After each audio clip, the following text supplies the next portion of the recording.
আমি কোন দল মত ব্যক্তি কোন দিকে ইঙ্গিত করে কথা বলতে চাই না। যাদের ইঙ্গিতে যারা এই পাথর মজলুম মানুষের উপরে যে পাথর চাপা দিয়ে হত্যা করেছেন, এই পাথরের বোঝা আপনাকে বহন করতে হবে অনেক দিন। এই পাথরের বোঝা আপনাকে অনেক দিন বহন করতে হবে। সারাদিন আজকে অনেকে বলেছে, কাল রাত থেকে বলছে, ওই দৃশ্যটা কয়েক সেকেন্ডের পরে আর চোখ দিতে পারছে না, ঘুমাতে পারে নাই। অনেকে তার ব্রেন নার্ভাসনেস এসে গেছে, বলছে যে এই দৃশ্য তো দেখে শেষ করা যায় না। হ্যাঁ, বাংলাদেশে অনেক সহিংসতা হয়, মারামারি হয়, রাজনৈতিক সংঘাত হয়, দু একটা খুনের ঘটনা ঘটে, অপরাধ প্রবণ এই দেশে অনেক অপরাধের ধরন আমরা দেখেছি। কিন্তু কালকে আমরা কি দৃশ্য দেখলাম, মনে হলো ভিডিওটা একদিন আগে করা, ওরা ছেড়েছে বোধহয় দেরিতে। আগের দিনের ঘটনা বাংলাদেশের নজিরবিহীন ভাবে সেই আইয়ামে জাহেলিয়াতের যুগের মতো বড় পাথর দিয়ে মানুষ হত্যা করা, যে কোনো বিবেকবান মানুষ। কি আমরা দেখলাম, আমার মন বলছে, আমি কোন দল মত ব্যক্তি কোন দিকে ইঙ্গিত করে কথা বলতে চাই না।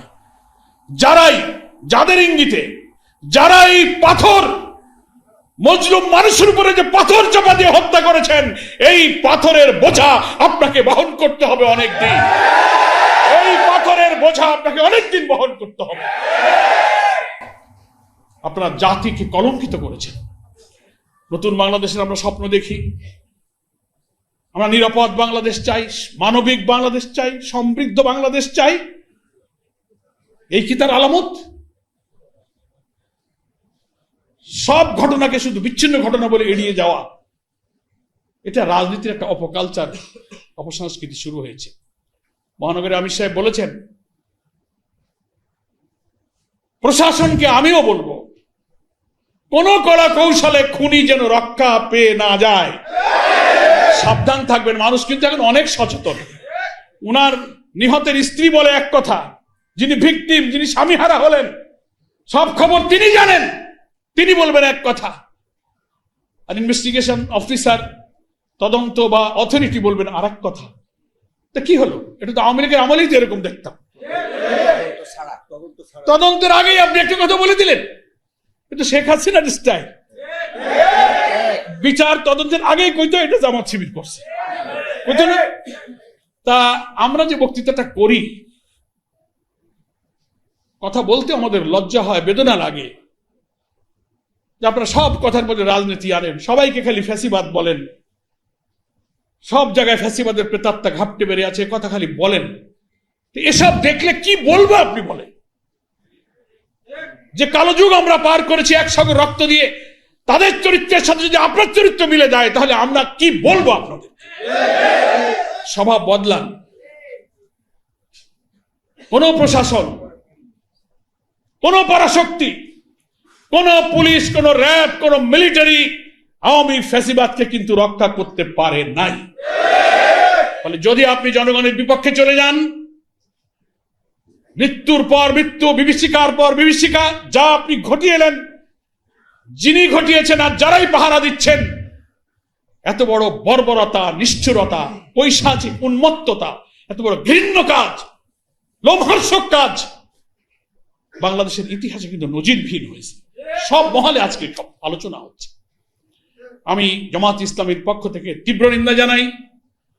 আমাদের সম্মানিত আমিরে জামাত চীন সফরে আছেন, সেখান থেকে গভীর রাতে তিনি কথা বলতে পারছিলেন না যে আপনারা কি করছেন, কি হলো, এই নিষ্ঠুরতা দেশে হচ্ছে। আমি প্রশাসনকে বলবো, এমন কোন ভূমিকা পালন করবেন না যেন খুনিরা রক্ষা পেয়ে যায়। যেই হোক, দল মত আমাদের কাছে প্রশ্ন নয়, সে মানুষ, সে আশরাফুল মাখলুকাত। কোন শত্রুও তো মানুষ এই দৃশ্য দেখতে পারে না। এটার খুনিদের গ্রেফতার করা হোক, বিচার করা হোক। আমরা সারা দুনিয়াকে দেখাবো, বিশ্ব মিডিয়া দেখবে, বাংলাদেশের 18 কোটি মানুষের ঘরে 19শে জুলাইয়ের এই জাতীয় মহাসমাবেশ একটি জাগরণ, একটি আলোড়ন তৈরি করবে ইনশাআল্লাহ।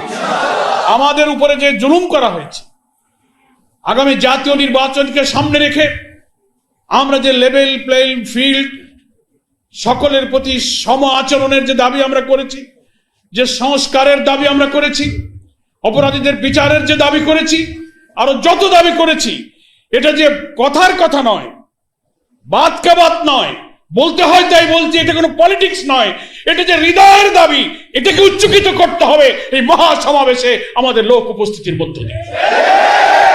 এটা একটা বিরাট দায় আমাদের। একটা অপশক্তি শুধু বাংলাদেশে নয়, বাইরের পরাশক্তি অপশক্তি চাচ্ছে 24-এর অভ্যুত্থানের পর জামাত ইসলামকে আল্লাহ তাআলা যে মর্যাদার স্থানে উঁচুতে নিয়ে গিয়েছেন, সেই জায়গায় যাবার পথে তারা কিন্তু নতুন করে বাধা দেবার নানান ষড়যন্ত্র শুরু করেছে। একটি চক্র, ফ্যাসিবাদী চক্র আমাদের নিষিদ্ধ করেছিল, শিবির নিষিদ্ধ, জামাত নিষিদ্ধ, অফিস বন্ধ, নেতৃবৃন্দের ফাঁসি ছিল একটা প্রতীক, তাও নষ্ট করেছিল। মহান আল্লাহ তাদেরকে নিষিদ্ধ করে দিয়ে ইসলামী আন্দোলনকে মর্যাদার আকাশে সমুন্নত। এখন আল্লাহর এই শুকরিয়া, আল্লাহর এই কৃতজ্ঞতা প্রকাশের জন্য আল্লাহ এই 1 বছর পর জুলাই বিপ্লবের বার্ষিকীর মধ্যে পরীক্ষা সামনে হাজির করেছেন। আমি যে তোমাদের নিয়ামত দিলাম, তুমি সেই নিয়ামতের কি পরিমাণ কৃতজ্ঞতা দেখাতে পারো, এটাই তার প্রমাণ। লাইন শাকারতুম লাযিদান্নাকুম, আমার নিয়ামতের শুকর যত করবে, তোমাদের নিয়ামতকে আমি তত বাড়িয়ে দেব। এই নিয়ামত তোমরা বাড়িয়ে নিতে চাই না? ঘর থেকে বেরোতে পারতে না, ড্রয়িং রুমে বসতে পারতে না, লেখাপড়া করতে পারতে না, ক্যারিয়ার শেষ হয়ে গেছে, মিটিং নেই, বৈঠক নেই, অফিস নেই, দল নিষিদ্ধ, শুধু চোখের পানি ফেলেছ, কারাগারে দিন কাটিয়েছ, নেতাদের মৃত্যুর আর ফাঁসির খবর শুনেছ। আমি সেই কালো যুগ পার করে একটি নতুন যুগের উত্থান আমি ঘটিয়ে দিয়েছি। আমরা সেই রবের কাছে প্রমাণ দিতে চাই যে হ্যাঁ আল্লাহ, তোমার এই কুদরত, তোমার নিয়ামতের প্রতি আমরা সিজদায় পড়েছি। আমাদের জান প্রাণ দিয়ে 19শে জুলাই প্রমাণ করবো আমরা তোমার গোলাম, তোমার দায়িত্ব পালনে আমরা এক মুহূর্ত নিষ্ক্রিয় থাকবো না। এই কৃতজ্ঞতার জন্য সবাই রাজি আছেন? আমি প্রায় বলি, ঢাকা মহানগরী দক্ষিণের প্রোগ্রামে আসলে আমি বলি যে ঢাকা হচ্ছে বাংলাদেশের রাজধানী, রাজনীতির রাজধানী, সংগঠনের রাজধানী, নাকি বলেন? আর জনসভার স্থানটাও হচ্ছে ঢাকা দক্ষিণের মধ্যে। এই ঢাকা মহানগরী হচ্ছে বাংলাদেশের রাজধানী, আর রাজধানীর যত টেরিটরি, যে পেরিফেরি, তারও একটা হৃৎপিণ্ড হচ্ছে ঢাকা মহানগরী দক্ষিণ। সরারদি উদ্যান মাঝখানে, চারিদিকে অফিস, আদালত, সচিবালয়, প্রেস ক্লাব, যমুনা, বঙ্গভবন, রাজনীতির প্রাণকেন্দ্র প্রেস ক্লাব, প্রশাসন, সারা দুনিয়ার আন্তর্জাতিক ডিপ্লোম্যাটিক জোন, কূটনীতিবিদরা যেখানে আসে যায়, মিটিং করে, বৈঠক করে, সব কিছুর প্রাণ কেন্দ্র হচ্ছে ঢাকা মহানগরী দক্ষিণ। মহানগরী আমির বললেন 2 কোটির বেশি লোক, না 1 কোটির বেশি লোক এখানে বাস করে? 1.5 কোটি। তো 1.5 কোটির লোকের মধ্যে বসবাস করে আমরা এখানে 10-15 লক্ষ লোক হাজির করতে পারি না? কোনো ব্যাপার না। আমরা এই জনসভা সফল করার মধ্য দিয়ে একটি ইতিহাস সৃষ্টি করতে চাই। আমরা মেসেজ দিতে চাই সরকারকে, অন্তর্বর্তীকালীন সরকারকে, রাজনৈতিক দলকে, প্রশাসনকে, বিশ্ব মিডিয়াকে, বাংলাদেশের 18 কোটি মানুষকে বলতে চাই যে আমরা জামাত ইসলামী আল্লাহ তাআলার নাজিল করা কোরআন এবং সুন্নাহর ভিত্তিতে একটি কল্যাণ রাষ্ট্রের যে ধারণা এই জনগণকে দিয়েছি, যে রাষ্ট্র প্রতিষ্ঠিত হলে মানুষের জান মাল সম্পদ নিরাপদ থাকবে, ক্ষুধা দারিদ্র, অন্নহীন বস্ত্রহীন নিরন্ন মানুষের কান্না থাকবে না, বেকারত্ব থাকবে না, লুটপাট থাকবে না। তোমরা একবার সব দলকে তোমরা দেখেছো, একটা দল, একটা আদর্শ, মানুষের সব মতবাদ পরীক্ষা হয়ে গেছে, সব দল পরীক্ষা হয়ে গেছে, কিন্তু কোরআন সুন্নাহর ভিত্তিতে কল্যাণ রাষ্ট্র হলে আর মানুষগুলো যদি সৎ হয়, চরিত্রবান হয়, তাহলে সেই দেশটা কেমন হয় এটাই শুধু দেখতে বাকি আছে। সেটার জন্য আমি দেশবাসীকে আহ্বান জানাবো, এই নিষ্ঠুরতা, এই বর্বরতার হাত থেকে বাঁচিয়ে একটি মানবিক বাংলাদেশের জন্য, নতুন বাংলাদেশের যে ডাক দিয়েছেন আমাদের সম্মানিত আমিরে জামাত, সেই জাতীয় ঐক্যটাকে সাড়া দিয়ে আপনারা এমন জায়গায় আপনাদের ভোট দেন, সেই জায়গাটা হচ্ছে দাঁড়িপাল্লা। এই দাঁড়িপাল্লা হচ্ছে ইনসাফের প্রতীক, এটা হচ্ছে ন্যায় বিচারের প্রতীক। ইনশাআল্লাহ আমাদের আমিরে জামাত বলেছেন, আল্লাহর রহমতে বাংলাদেশের জনগণ যদি রাষ্ট্র পরিচালনার দায়িত্ব আমাদেরকে দেন, আমরা শাসক হব না, আমরা সেবক হব।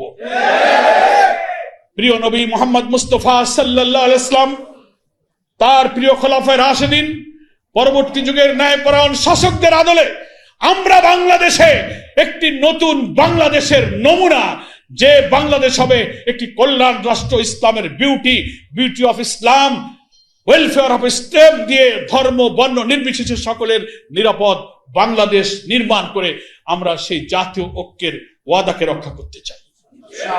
আগামী 19 জুলাই জাতির কাছে সেই মেসেজ দিতে হবে যে না, জামাত ইসলামী জাতির দায়িত্ব নিতে পারবে, তাদের সে শক্তি আছে, সেই আস্থা আমাদের আছে। We are ready to take the responsibility of the nation. আমরা জাতির দায়িত্ব গ্রহণ করতে প্রস্তুত। এই আস্থা তৈরি করার জন্য আমাদের সরকার